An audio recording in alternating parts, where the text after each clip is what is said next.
It's already February end and I still have unfulfilled resolutions from 2020. I feel like I'm unable to catch up with the time.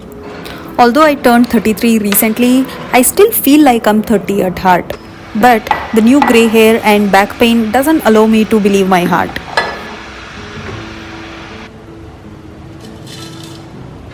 Lately, my weekends are all about sewing, house cleaning, and watching horror or thriller movie with my husband at night. So today, I'm gonna do the same exact things. Since I wake up late on weekends, I'm directly gonna have brunch.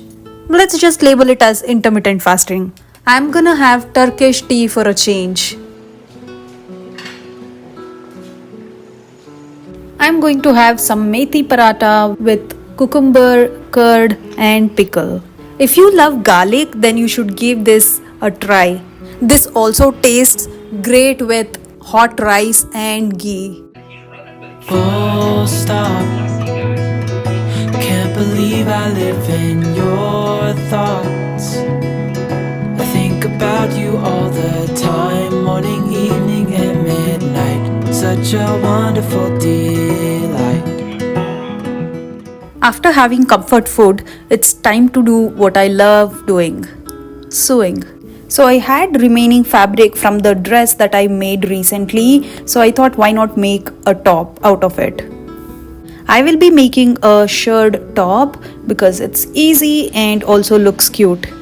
This is the template you need to follow if you want to make one for yourself. The first step is to double fold the fabric on one side and press it, and later stitch it.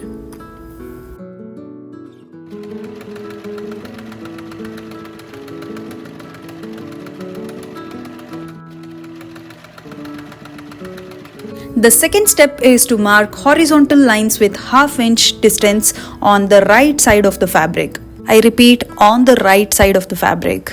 Using wax chalk is the best option to mark these lines because once you iron it, it will disappear.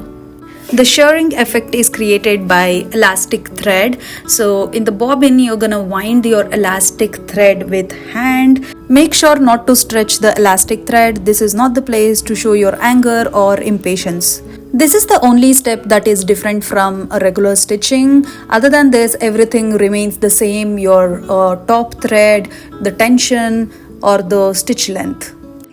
Whenever you try a new technique or a stitch, make sure to try it on a scrap fabric because you don't want to spoil your main fabric. We don't want a new problem in our life.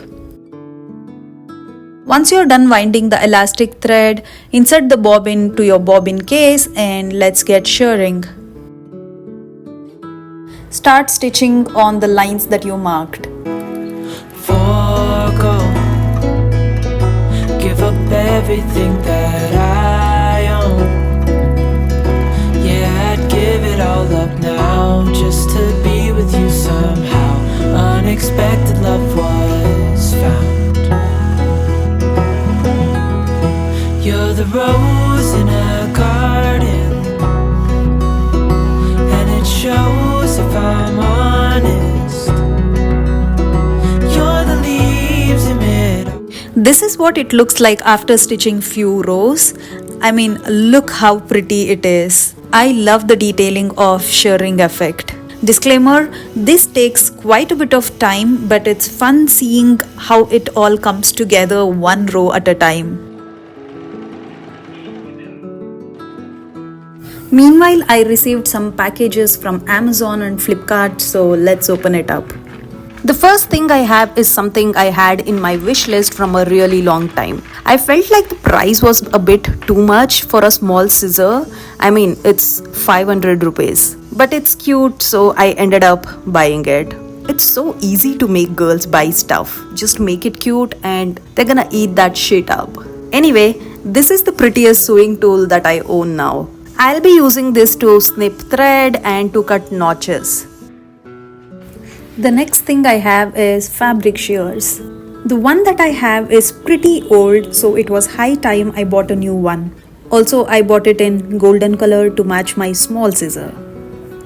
It is made out of stainless steel, so it's lightweight. The description says it's not suitable for thick fabrics. Let's give it a try.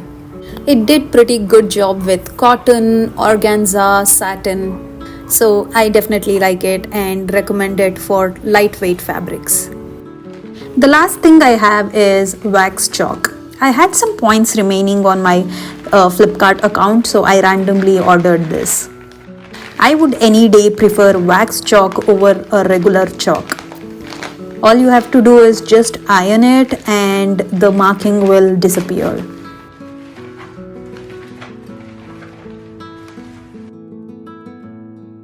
This has so many wax chalks. I guess I'm sorted for an year or two. I'll link everything in the description if you want to check it out. Let's see how is the quality.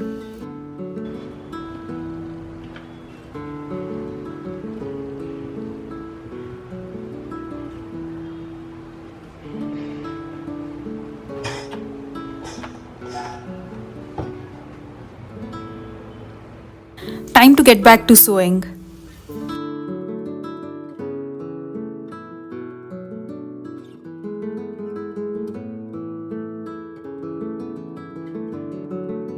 While I was busy sewing, my camera battery died and I did not even realize it.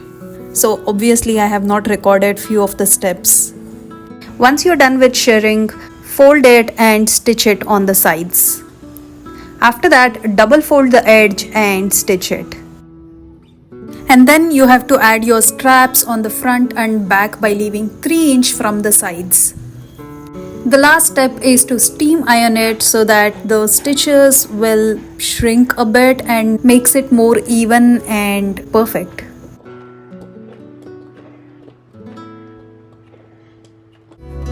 The world around could pass us by, a thunderstorm, a lightning strike, as we hold each other